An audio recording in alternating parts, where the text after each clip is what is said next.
Martin's got 60 lengths to complete for his Commonwealth Games challenge, and he needs all the encouragement he can get. The most difficult aspect for me was sitting back and letting Martin do it for himself. Martin! You can do it! I had to be on my feet and almost doing it with him. Come on, Martin, you're halfway there. You do really well. Think of your wife. There we go. That's it. Did it? Well done. Sam always believes in me, and when I'm at my lowest point, she's the one that builds me up and tells me I can achieve things. It's Sam who is my tower of strength, really, and guides me through it. Really proud of you, darling. Really am. You've got the bond between me and Martin's very strong, and that's because I believe we have 3 strands to our marriage. We've got Martin, myself and God, and I think those 3 together, we can just achieve anything. This is number 6.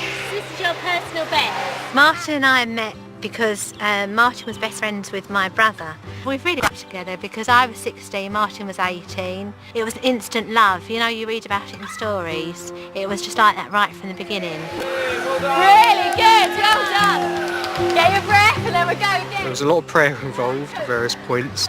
I did feel very close to God, and I knew that God would get me through it. What started as a 60-length challenge began to change. Instead, for Martin, it was about proving something to himself and those around him, even if the distance was way off the original target.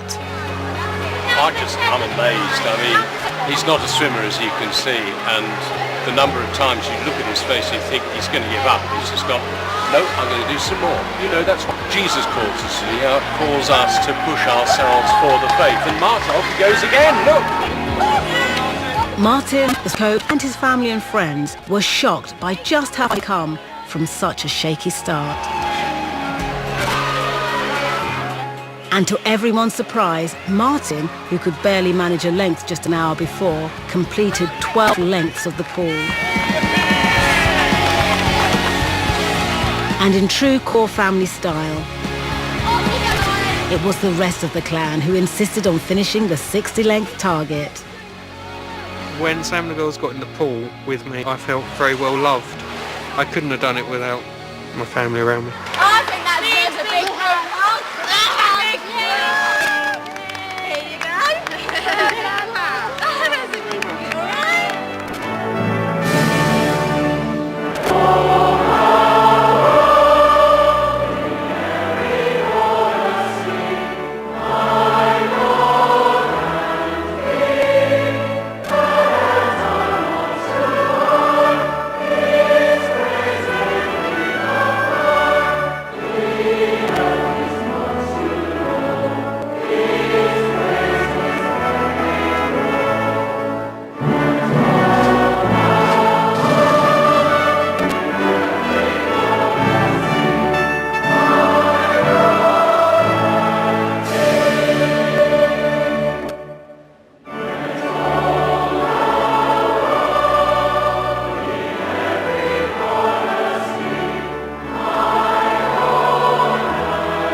Hampden Park will host the closing ceremony and athletics events at the Games, including the medal ceremonies. History is created at every Commonwealth Games, and the medals capture those once-in-a-lifetime memories for the athletes who take part. And thankfully, because I'm not an athlete, I'll be needing these. While the football ground was being transformed for the Games, I caught up with Songs of Praise conductor Simon Lowell to find out more about national anthems. Simon, I am so excited about being here in this iconic stadium where very soon the Commonwealth Games are going to be coming It's from. incredible, isn't it? It is. And you can just imagine when they win their medals, everyone's singing God Save the Queen. It's, Absolutely, stirring. but they're not actually going to be singing God Save the Queen because it's the Commonwealth Games rather than the Olympics. If it was the Olympics, they would sing that, but because the individual countries, England, Scotland, Wales and Northern Ireland, are all competing separately, they're all going to sing their own anthems. Oh, okay, that does actually make sense. So what are those anthems? Well, the English, first of all, are going to be singing Jerusalem, which of course we probably all know, and Songs of Praise viewers will know as a great hymn. It just captures what a national anthem does so perfectly. It inspires patriotism. So what about the other ones? What Well, about Scotland, we're here in Hampden Park, and Flower of Scotland is the national anthem. Again, it's just a really wonderfully patriotic. I did hear that it was a little bit against the English, though. Well, we won't talk about that because we're all friends.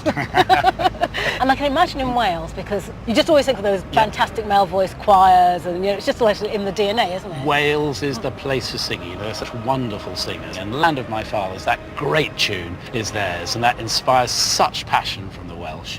What about Northern Ireland? Northern Ireland. As a musician, my favourite tune, the London Derriere, which I think everybody knows, and Songs of Praise viewers will, of course, will know as a hymn tune. But it's just such a beautiful melody, so haunting, and I just feel it just inspires thoughts of Northern Ireland. There is that feeling inside, isn't there, that you just feel as if you're about to burst. And I can imagine that is the case when Oh, you're absolutely. here. And do you know, while you're talking, I'm thinking a rather cheeky thought. Why don't we go out there and see if we can experience the idea ourselves? We're probably not going to win medals, but come on. Oh my gosh, this is my moment.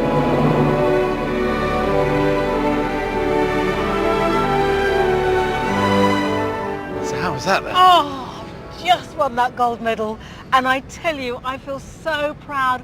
I did it for my God and for my country. I mean, I can just imagine what it must be like. It's such an emotional moment. And I haven't even run a pace. No, you're a complete and utter charlatan.